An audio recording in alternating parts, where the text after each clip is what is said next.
Jadi Kang Purbaya tulung bantu untuk supaya BUMN bayar utang ke BJB, karena itu uangnya rakyat Jawa Barat. Kok bisa BUMN malah ngutang sama bank daerah totalnya 3,751 triliun. Wakawak.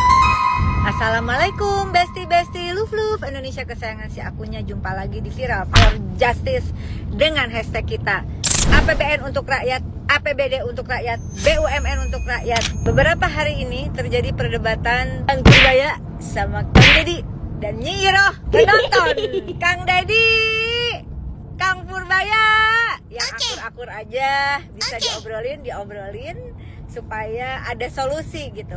Kalau posisi Nyi Iroh mah begini aja lah.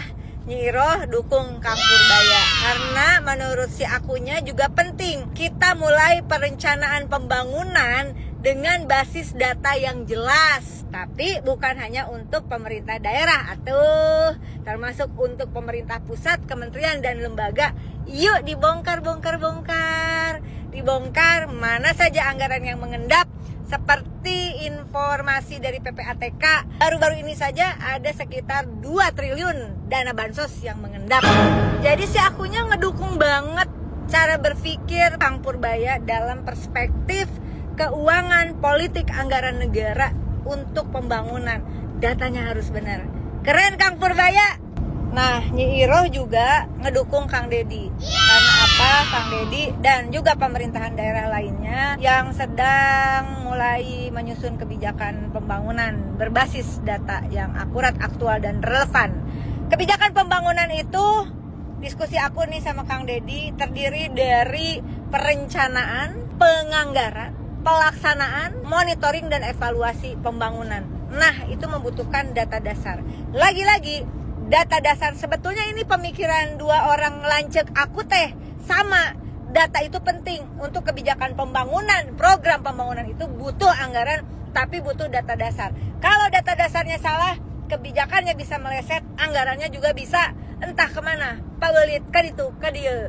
Tapi di luar itu semua, khususnya untuk Jawa Barat, Kang Deddy, Kang Purbaya tulung bantu untuk supaya BUMN bayar utang ke BJB, karena itu uangnya rakyat Jawa Barat. Ya, dari 2021 total sekitar di 10 BUMN. Kok bisa BUMN malah ngutang sama bank daerah totalnya 3,751 triliun.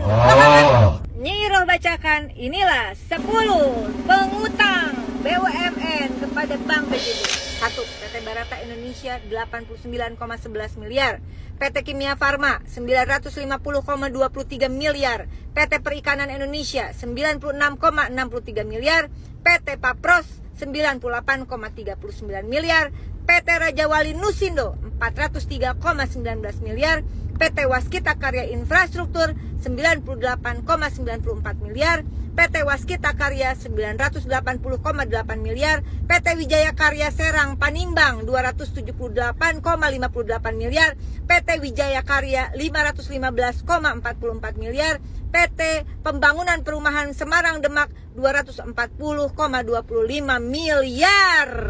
Wahai manusia-manusia Sunda, Kang Deddy dan Kang Purbaya, mari kita kejar itu hutang, jangan sampai dibawa mati. Yang dipinjam dari BJB uangnya pemerintah daerah, kota, kabupaten se-Jawa Barat, dan pastinya adalah uang warga Jawa Barat mayoritasnya begitu. Setelah restrukturisasi, bunga yang tadinya pinjaman itu bunganya 8-9%, bunganya jadi tinggal 1% dari pinjaman itu. 1% aja nggak bayar-bayar. Bagaimana kumaha atuh ieu teh? Nah, oleh karena itu aku juga minta diaudit bagaimana proses utang piutang itu terjadi. Apakah benar-benar melalui mekanisme yang sah, atau apakah pemerintah Provinsi Jawa Barat dan direksi komisaris BJB yang lama, bukan yang sekarang, itu terjadi hal-hal yang mustahil. Kebijakan pembangunan pusat dan daerah itu datanya mengacu pada data BPS. Silahkan, apakah data BPS sudah tepat? Oleh karena itu, si Iroh mengajak akang nasaha bukan akangnya si aku, kayak mah besti aku lah, Kang Purbaya, Kang Dedi, yuk berjuang bareng, kita dukung Presiden Prabowo Subianto yang juga sangat peduli dengan data negara untuk menerbitkan peraturan presiden tentang sistem perencanaan pembangunan daerah berbasis data presisi supaya perencanaan pembangunannya benar, programnya benar, sesuai dengan kebutuhan dan kondisi real serta potensi daerah, dan juga adalah supaya anggarannya tepat sasaran, supaya juga pemerintah daerah atau pemerintah pusat nggak ada yang parkir-parkir lagi anggaran diendapkan. Rakyat butuh.